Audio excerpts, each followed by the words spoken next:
Welcome back. We're picking up where we left off. Last time, we covered Psalms 1 through 18. Right, we walked through the gate into the Psalter. Yes, we had our first exposure to the lament form.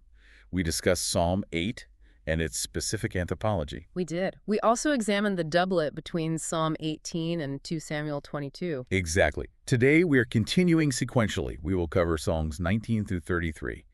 You are pushing deeper into Book 1. We have a clear roadmap for this deep dive. We do. We have a precise sequence today. Yes, we must begin with a historical detour into Canaanite religion. This background is essential. Right. We will then move into the texts. We start with the composite structure of Psalm 19. Then we follow the earthly king and the royal pair of Psalms 20 and 21. Exactly. We will confront the extreme lament of Psalm 22. We will analyze its extensive Messianic reception history. We make a brief pass over Psalm 23.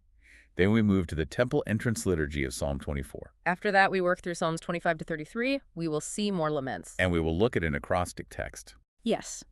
We will explore ancient Canaanite religious material in Psalm 29. Finally, we will close with a devotional look at the Come Follow Me shepherd imagery in Psalm 23. That is the complete agenda. Good. We will not re-explain Herman Gunkel's genre categories today. We established those last time. Right. There is no need. We will not re-explain Gerald Wilson's canonical shape thesis either.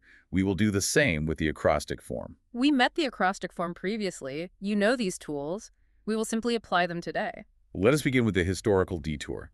You need to understand Israel's actual religious neighbors. Israel did not exist in a vacuum. Yeah. Israel rubbed against Canaanite polytheism constantly. We must tell the historical story of this religious friction. Yes, Israel emerged into a specific geographic space. This space was already occupied by Canaanite religion. And for a very long time, scholars had severely limited sources. They did. They only had the Hebrew Bible's own hostile description of this rival religion. The biblical text polemicizes against it frequently. Exactly. Scholars had to reconstruct Canaanite theology purely from the biblical attacks against it.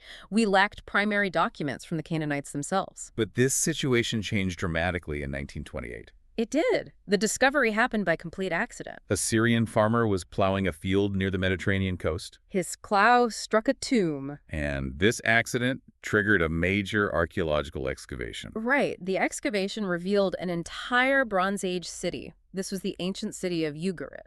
Ugarit was a major power center. It was destroyed around 1200 BCE. It was subsequently abandoned. The ruins lay hidden for centuries. The excavators found an archive of clay tablets within these ruins. Yes, these tablets were written in a previously unknown cuneiform alphabet. Cuneiform relies on wedge-shaped marks pressed into wet clay. But scholars possessed no key for this language. They had to decode this specific alphabet entirely from scratch. The decipherment process began in the early 1930s. Hans Bauer worked intensely on the texts. Edward Dorm contributed to the translation effort. Charles Vierlude also decoded the language. They worked methodically. They identified the phonetic values of the wedge shapes. And they discovered something unexpected. The language was closely related to Biblical Hebrew. The tablets preserved actual mythological texts. Right.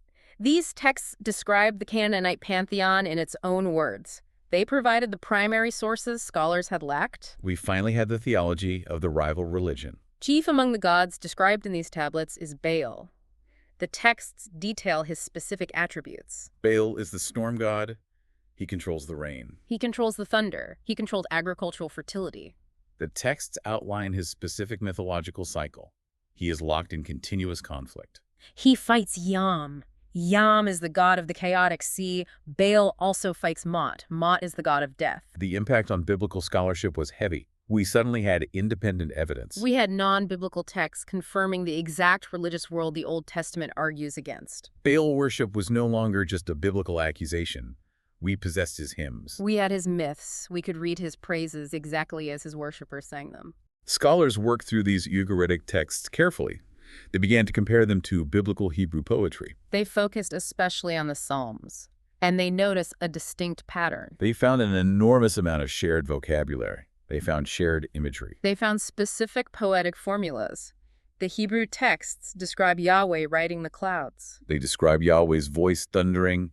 They describe Yahweh defeating chaotic waters. These exact phrases appear in the Ugaritic texts. The Ugaritic texts use this language to praise Baal centuries earlier. We must pause and analyze this overlap. We see shared vocabulary. We see phrases about cloud riding. We see phrases about thundering voices. You see phrases about defeating chaotic waters. This raises a pointed question. Here it does. Is this merely a shared regional linguistic convention? English and German share root words. They do this without deliberately copying each other? Or is this a deliberate theological attack? Right. Are Israelite poets intentionally taking Baal's praises and redirecting them? We will test that exact question today. Psalm 29 provides the test case. We will reach it shortly. We must frame our methodology first. We will use two specific tools to interpret these texts. Let us introduce those two tools. Then we will put them to work. The first tool is micro-source criticism. Yes. We previously used source criticism across entire books. We used it in the Pentateuch. We looked for broad documentary strands. Today we apply the method to a single short poem. We look for seams within the text. We look for shifts in vocabulary. We look for shifts in the divine names. We look for changes in the meter. We use these observations to identify composite texts. We find evidence of originally separate poems joined together. Right. And the second tool is comparative religious polemic. This concept involves biblical authors appropriating rival religious language. They do not ignore the rival claims. They adopt the language directly. They redirect it toward Yahweh. They make a specific theological argument. The argument states, everything you claim about your God is actually true of Yahweh. They embed this argument directly in the poetry. We will apply the first tool immediately. We turn to Psalm 19. You know the opening lines well. The text famously opens with the created order's silent proclamation. Verse 1 reads, "The heavens declare the glory of God, and the firmament showeth his handiwork." The text insists there is no audible speech. There is no language. Yet, verse 4 says, "Their line is gone out through all the earth, and their words to the end of the world." The physical universe issues a universal declaration. The text then shifts abruptly at verse 7. The subject changes completely. It reads, "The law of the Lord is perfect, converting the soul. The testimony of the Lord is sure, making wise the simple." The poem moves into an extended meditation on Torah. It discusses statutes, it discusses judgments. It discusses commandments. This second section is structurally close to Psalm 1. It is completely different from the first 6 verses. We must examine the source-critical seams here. Hermann Gunkel observed these shifts. The two halves change topic, they change vocabulary. The first section uses the divine name El. El is the generic, ancient Semitic word for God. Right. It is common across Canaanite religion broadly. It is not the specific Israelite covenant name. The second section uses the name Yahweh consistently. The name appears 6 times in 6 verses. The meter changes alongside the vocabulary. The nature hymn in the first section has a distinctive rhythm. Scholars compare this rhythm to older Canaanite sun deity poetry. The text personifies the sun. Verse 5 describes the sun as a bridegroom coming out of his chamber. It describes his daily movement across the sky. The second section drops this rhythm entirely. It shifts to standard Israelite wisdom meter. Scholars built on Gunkel's observations. Julian Morgenstern analyzed this structure. Hans-Joachim Krauss wrote extensively on it too. The majority scholarly position identifies Psalm 19 as a composite text. These were originally independent poems. An editor joined them together later. The first poem is likely very old. It adapts a Canaanite nature hymn. It utilizes the stylistic debt of sun deity worship. The second poem is a separate text. It is a later wisdom poem focused purely on Torah. The editor deliberately combined them into a single psalm. We must introduce Margaret Barker's reading here. Her work provides a specific temple theology reading. Margaret Barker represents a minority position. She treats this juxtaposition as deliberate theology. She maps the final text onto ancient temple architecture. She views the visible heavens as the outer court of a cosmic temple. The heavens testify wordlessly to divine glory. The Torah represents the inner sanctuary. I want to push back on the composite theory here. Please do. Regardless of how many poems were stitched together, we must still interpret the deliberate editorial decision.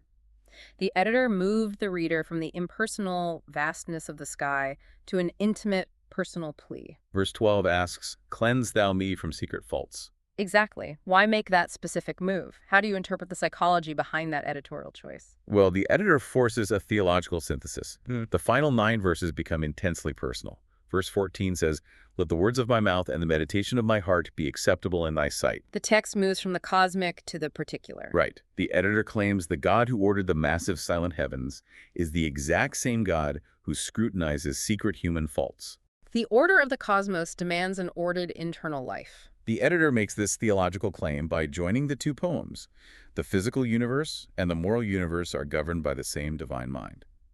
We move now from the cosmic kingship of God in Psalm 19 to earthly kingship. We turn to Psalms 20 and 21. These form a matched set. Psalms 20 and 21 are royal psalms in Gunkel's categorization. They function together as a matched liturgical drama.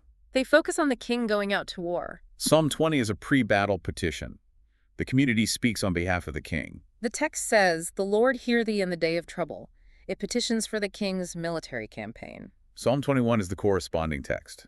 It is a post-battle thanksgiving. It may also function as a coronation thanksgiving. It answers the petition of Psalm 20. It says, "The king shall joy in thy strength, O Lord, and in thy salvation how greatly shall he rejoice." These two psalms provide a compact liturgical sequence. We see the petition before the crisis. We see the thanksgiving after the deliverance. We have tracked this lament to thanksgiving movement in individual songs before. Here, the movement scales up. It addresses a national concern. I want to focus on a specific contextual detail in Psalm 20. Verse 7 contains a direct polemic. Some trust in chariots and some in horses.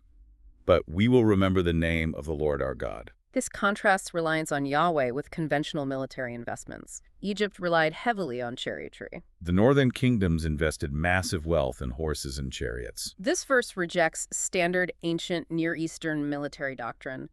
The chariot was the primary weapon of the era. It represented technological superiority. It required immense state resources to maintain. The text explicitly tells the Israelite king to reject this reliance. How does this rejection of standard military hardware function as a theological test of covenant fidelity for the ancient Israelite king? The king's primary duty is covenant fidelity.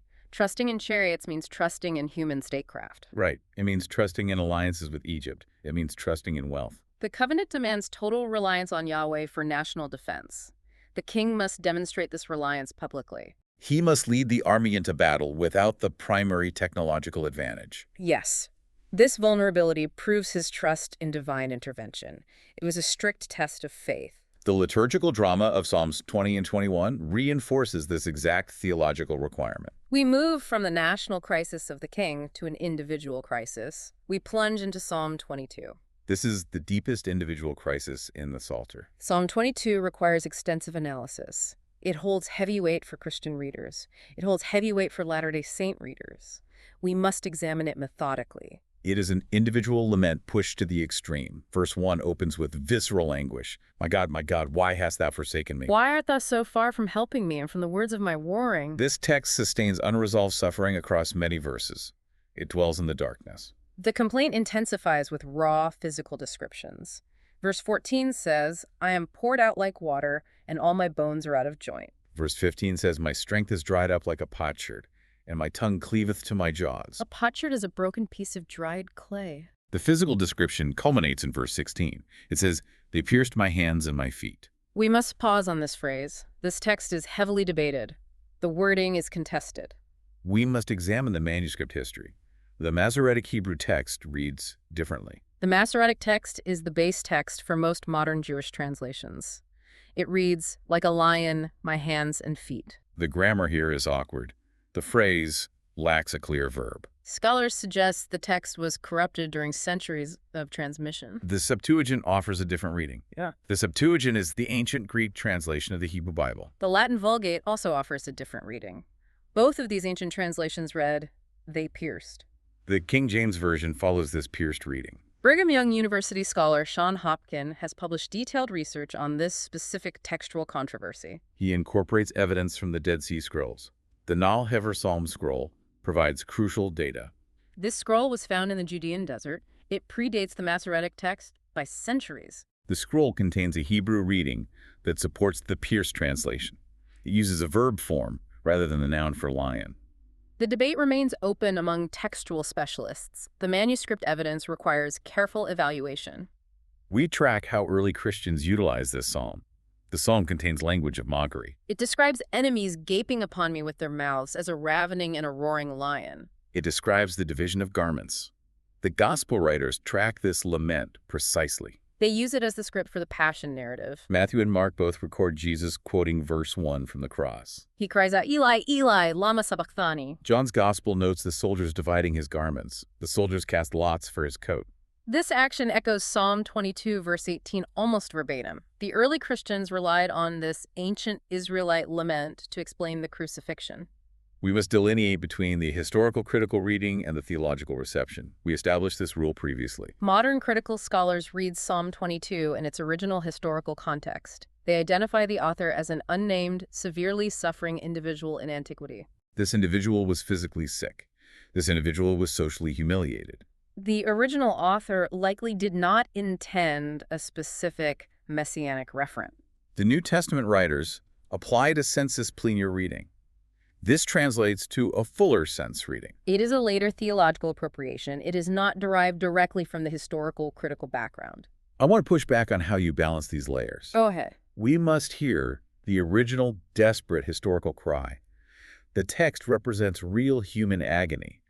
At the same time, the New Testament's prophetic application is culturally dominant. How do readers prevent the later Christian theology from entirely overriding the text's original ancient context? You hold both realities simultaneously. You recognize the historical genesis of the poem. The poem was born from genuine ancient distress. Right. The poet cried out in real pain. This gives the text its emotional authenticity. You then recognize the text's theological trajectory. The early Christians recognized the pattern of suffering in the text. They saw this pattern fulfilled perfectly in Jesus. The historical reality of the suffering makes the prophetic application powerful. You do not erase the ancient sufferer. You see the ancient sufferer's pain gathered up and addressed in the final theological application. Latter-day Saint scholarship has contributed unique analysis to the final third of Psalm 22. The tone of the psalm shifts completely at verse 22. The anguished complaint ends. Confident praise begins. The speaker addresses the great congregation. The text reaches out to all the ends of the world. Verse 29 is the focal point. It says, all they that go down to the dust shall bow before him, and none can keep alive his own soul. LeGrand Baker and Stephen Ricks analyze this shift in tone. They study the Psalms in the context of Israel's temple worship. They connect verse 29 to Latter-day Saint theology. They read this final section against Doctrine and Covenants, section 138. Section 138 records Joseph F. Smith's vision of the spirit world. It details Christ's ministry to the spirits of the dead. Baker and Ricks argue the psalm moves chronologically. It moves from the suffering on the cross to a triumphant proclamation among the dead. The phrase, in the midst of the congregation, maps onto the gathered spirits in the vision. We must categorize this carefully. This is an interpretive synthesis. It is a typological connection. It depends entirely on later restoration revelation. A strict historical critical reading of the Hebrew text would never produce this conclusion. It provides a cohesive theological arc for the entire poem. It moves from earthly forsakenness to post-mortal victory. We will make a brief pass over Psalm 23 now. We are saving the bulk of our discussion on it for the close. Psalm 23 uses royal shepherd ideology. Ancient Near Eastern kings routinely describe themselves as shepherds of their people. Psalm 23 takes this royal national language and applies it intimately. The psalmist says, "My shepherd." We will return to this intimacy later. We move directly to Psalm 24. Psalm 24 is our second temple entrance liturgy. It pairs directly with Psalm 15. Psalm 15 asks, Lord, who shall abide in thy tabernacle? Psalm 24 asks the same question in elevated language. It asks, who shall ascend into the hill of the Lord, or who shall stand in his holy place? Psalm 24 expands on the structure of Psalm 15. It opens with a creator hymn. Verse 1 says, the earth is the Lord's and the fullness thereof. Verse 2 explains the creation. For he hath founded it upon the seas and established it upon the floods. The text then moves to the ethical requirements. The answer is an ethical requirement list. The text demands clean hands and a pure heart. It requires a person who hath not lifted up his soul unto vanity, nor sworn deceitfully. The text concludes with a dramatic liturgical call and response. The closing section addresses the gates of the temple directly. Lift up your heads, O ye gates, and be ye lift up ye everlasting doors, and the King of glory shall come in. Form critics analyze this closing section as a literal script. They read it as an actual physical procession. Priests likely carried the Ark of the Covenant up to the temple precinct. The worshippers outside the gates called out the command. The priests stationed inside the gates answered back. They asked, Who is this King of Glory? The outside group responded, "The Lord, strong and mighty." It was a physical, auditory ritual. We return to Baker and Ricks. They synthesized this text through an LDS perspective. They used the phrase, "Who shall ascend into the hill of the Lord," as a core thesis. They read the entire Psalter against Israelite temple worship. They view this specific psalm as a threshold worthiness interview. They argue the ethical purity demanded in the text restricts access to the sacred space. We must avoid reading modern institutional structures backward into antiquity. The underlying theology of threshold worthiness is ancient. The ancient Israelite temple required ethical and ritual purity for entrance. We can connect this to Margaret Barker's cosmic geography. We discussed the Holy Hill of Zion previously. In ancient Israelite imagination, Zion is not just a physical hill in Jerusalem. It functions as the axis of the cosmos. It is the precise meeting point of heaven and earth. Barker argues the entrance liturgy dramatizes a cosmic reality. The physical courts, the veils, and the holy space represent concentric zones of creation. The physical elevation up the literal hill represents spiritual movement toward the divine center. I want to query the ancient psychology here. How did the physical act of walking up the literal Temple Mount map psychologically onto ascending into the presence of God for an ancient Israelite? The ancient mind did not separate the physical ritual from the spiritual reality. The physical exertion of the climb was part of the spiritual preparation. The visual side of the gates represented the barrier between the profane world and the divine presence. Passing through the physical gates was understood as literally stepping into God's domain. The ethical purity required was not just a moral abstraction, it was a survival requirement for standing in the presence of ultimate holiness. This theme of entering sacred space with a pure heart leads us directly into Psalm 25. Psalm 25 focuses on covenant dependence. Psalm 25 is the second full alphabetic acrostic in the Psalter. The structure is rigid. Each successive verse begins with the next letter of the Hebrew alphabet. This demands severe formal discipline from the poet. This structure serves a purpose. It acts as a memory aid. It also expresses conceptual completeness. The poet covers the subject from A to Z. The subject here is total covenant fidelity. It is a psalm of trust. The text pleads for guidance. Show me thy ways, O Lord. Teach me thy paths. Verse 10 explicitly grounds this trust in the covenant.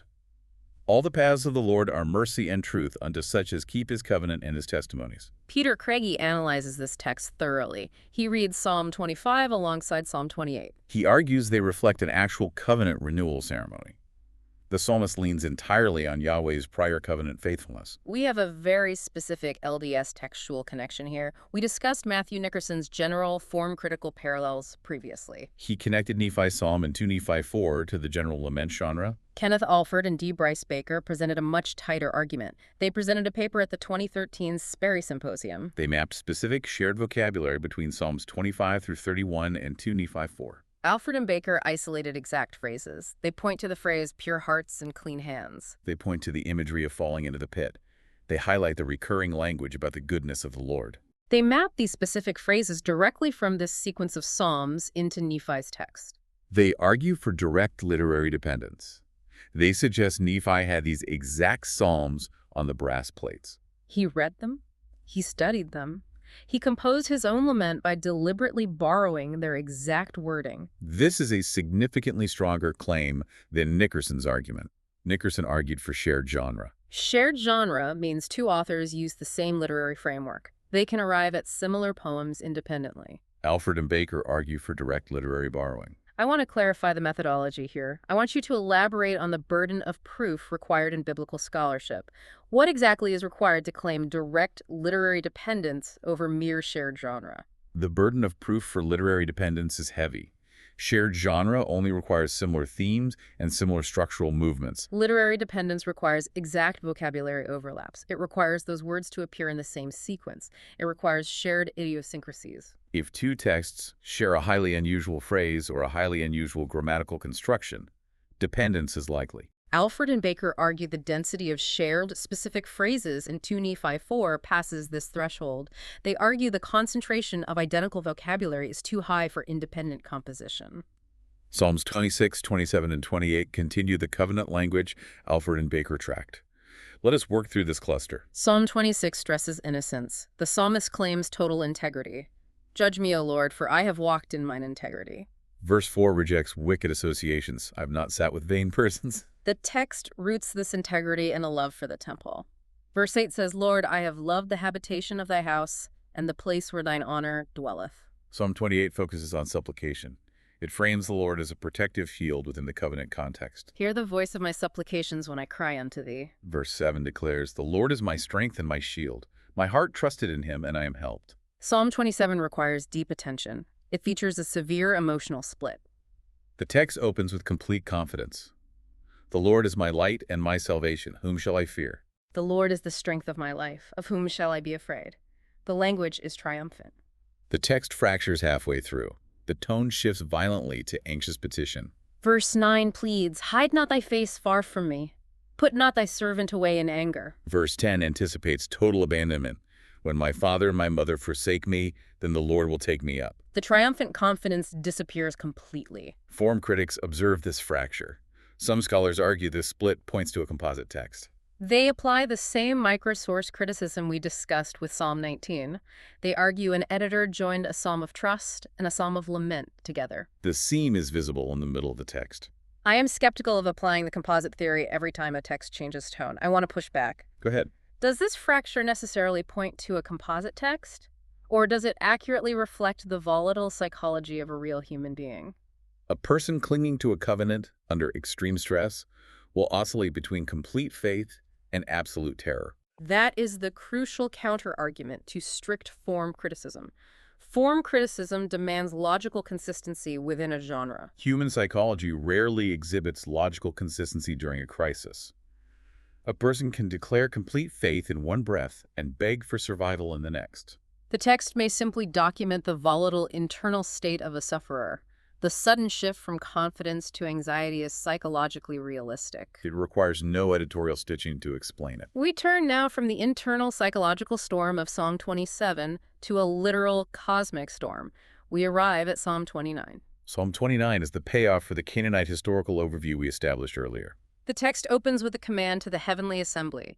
Give unto the Lord, O ye mighty, give unto the Lord glory and strength. The Hebrew phrase translated as O ye mighty is Ben Elim. It literally translates to sons of El. This is the divine council vocabulary. We flag this concept with Psalm 8. We will see it explicitly in Psalm 82. The text commands this divine assembly to worship Yahweh. The psalm launches into an extended, terrifying description of the voice of the Lord. This phrase repeats 7 times across the poem. The voice thunders across the waters. It breaks the cedars of Lebanon. It shakes the wilderness of Kadesh. It strikes with flames of fire. The geographical markers are crucial. Lebanon is mentioned. Syrian is mentioned. Syrian is the ancient name for Mount Hermon. These locations are far to the north. They are firmly in Canaanite territory. They are not in the core Israelite heartland. This meteorological imagery describes a massive storm sweeping inland from the Mediterranean. It tracks across the northern Levant. It is violent and cosmic. H.L. Ginsburg published a definitive analysis of this text in 1935. He identified unmistakable Canaanite background in the poem. He specifically linked it to the bowl cycle from Ugarit. Frank Cross expanded on this research. Peter Craigie affirmed and detailed the findings. They pointed to the divine council address. They pointed to the storm and thunder imagery. They highlighted the northern geography. Craigie's analysis is precise. He notes the climax of the psalm in verse 10. The Lord sitteth upon the flood, yea, the Lord sitteth king forever. This parallels Bel's mythological triumph over Yam, the chaotic sea god, in the Ugaritic texts. The psalm takes Baal's core attributes. It takes his power over the storm. It takes his lightning. It takes his defeat of the chaotic sea. The Israelite poet writes Yahweh's name over every single attribute. This is the direct comparative polemic we discussed. The text claims everything the rival religion credits to Baal actually belongs to Yahweh. The scholarly debate centers on the exact mechanism of the borrowing. Some scholars argue the Israelite author took an actual Canaanite hymn to Baal and simply swapped the divine names. Other scholars argue for a looser absorption. They suggest the poet used a shared regional poetic idiom to articulate distinctively Israelite theology. In either case, the polemical intent is clear. Yahweh rules the storm, Baal does not. Let us synthesize this with Margaret Barker's temple theology. Barker reads the storm theophany as ritualized divine self-disclosure. The visible glory of the lightning and the audible glory of the thunder manifest God's presence. The storm moves geographically into the temple. Verse 9 states, "In his temple doth everyone speak of his glory." The natural phenomenon corresponds to the ritual reality inside the sanctuary. The terrifying storm yields abruptly to peace at the very end. Verse 11 says, "The Lord will give strength unto his people. The Lord will bless his people with peace." The chaos subjugated by God results in safety for Israel. The destructive power of the deity terrifies the nations. That exact same power protects the covenant people. The reception of the power depends entirely on covenant status. I question how the original Israelite audience received this text. Adopting the exact literary style of rival Baal worshippers is a bold move. It is. Would this have felt transgressive to an ancient Israelite? Or was it perceived as a triumphant cultural flex? It was almost certainly a triumphant theological flex. It was an act of aggressive cultural appropriation. The author stripped the rival deity of his primary weapons. The author claimed absolute supremacy for Yahweh over the exact domain Baal supposedly controlled. The audience would recognize the Canaanite language immediately. They would recognize the subversion.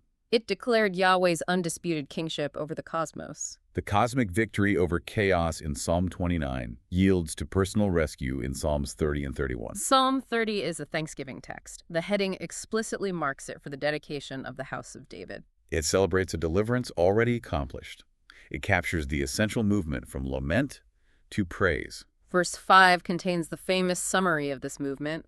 Weeping may endure for a night, but joy cometh in the morning. Psalm 31 closes the stretch of psalms that parallel Nephi's text.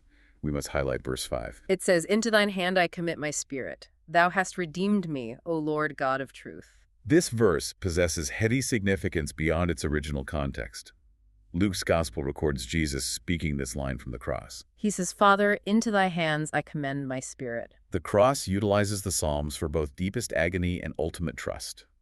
Jesus quoted Psalm 22 for absolute forsakenness. He quoted Psalm 31 for peaceful trust at the moment of death. How does the Psalter function as a complete vocabulary for suffering? The Psalter provides the words for feeling entirely abandoned by God. It also provides the words for submitting entirely to God's will. It does not sanitize the pain. Jesus utilizes the full spectrum of this vocabulary. He relies on the ancient poetry to articulate the extremity of the cross. The physical weight of suffering connects directly to the physical weight of unconfessed guilt. We see this in Psalm 32. Psalm 32 is a penitential text. The psalm describes the severe psychosomatic toll of hidden sin. Verse 3 says, "When I kept silence, my bones waxed old through my roaring all the day long." Verse 4 continues, "For day and night thy hand was heavy upon me. My moisture is turned into the drought of summer." The guilt manifests as literal physical deterioration. The body collapses under the moral weight. Relief arrives only through confession. Verse 5 describes the turn. "I acknowledged my sin unto thee, and mine iniquity have I not hid." I said, "I will confess my transgressions unto the Lord, and thou forgavest the iniquity of my sin." The physical restoration follows the moral confession. The opening line of this psalm is theologically foundational. Verse 1 says, "Blessed is he whose transgression is forgiven, whose sin is covered." Centuries later, the Apostle Paul quotes this exact verse in Romans chapter 4. Paul uses this verse to build his core theological argument. He argues for righteousness reckoned by faith rather than earned by works. He uses Psalm 32 as his primary Old Testament proof text. The concept of a covered sin becomes central to Christian grace. We move to Psalm 33. This functions as a hymn of praise. It also functions as a thematic bookend to Psalm 19. Psalm 19 opened with the silent witness of the created order. Psalm 33 explicitly describes how that order was created. Verse 6 says, "By the word of the Lord were the heavens made, and all the host of them by the breath of his mouth." Verse 9 reinforces this. "For he spake, and it was done. He commanded, and it stood fast." This is creation accomplished exclusively through divine speech. There's no physical struggle. This theology aligns perfectly with Genesis 1. Genesis 1 uses the repetitive pattern, and God said, and it was so. It aligns with the opening of John's Gospel.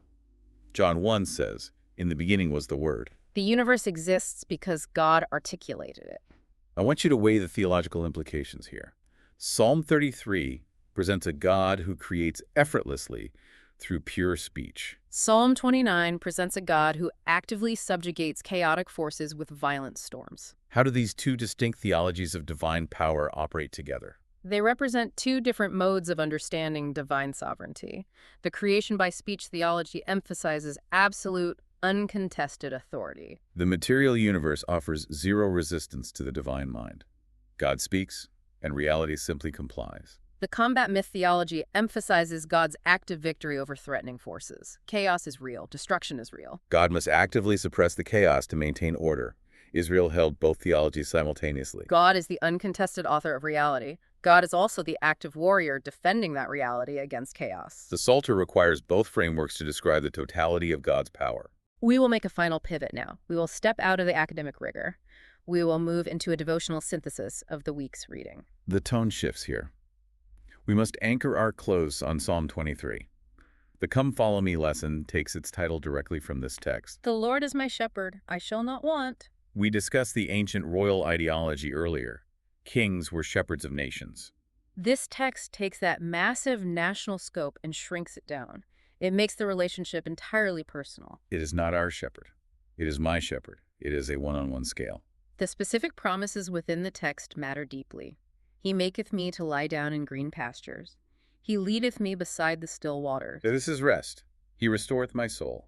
The guidance provides internal restoration. The central turn occurs in verse 4. Yea, though I walk through the valley of the shadow of death, I will fear no evil, for thou art with me. Thy rod and thy staff, they comfort me. This verse contains a specific theological guarantee. It does not promise the valley will be avoided. It guarantees God's presence inside the danger. The danger remains real. The shadows remain real. The presence of the shepherd nullifies the fear of the evil, not the existence of the valley itself. I connect this back to Psalm 27. Psalm 27 faces severe fear.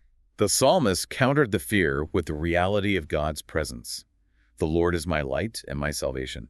Whom shall I fear? Both psalms acknowledge the terror honestly. Both psalms deploy God's immediate presence against it. You must hold this intimate imagery alongside the terrifying power we studied today. We saw the overwhelming, cedar-breaking God of the storm in Psalm 29. We see the table-preparing, soul-restoring shepherd in Psalm 23. Both depictions are entirely true.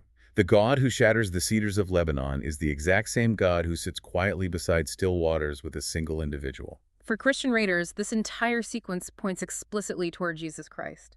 He carried the absolute forsakenness of Psalm 22 on the cross. He breathed the total trust of Psalm 31 at the moment of his death. He embodied the Good Shepherd of Psalm 23. He laid down his life. He walked physically through death itself. He did not merely watch from the edge of the valley, he entered the valley. He proved the promises of the psalm are trustworthy by conquering the death it describes. We'll pick up next time with Psalm 34, moving through the rest of Book 1 and into the opening of Book 2. Thanks for being with us. See you next time.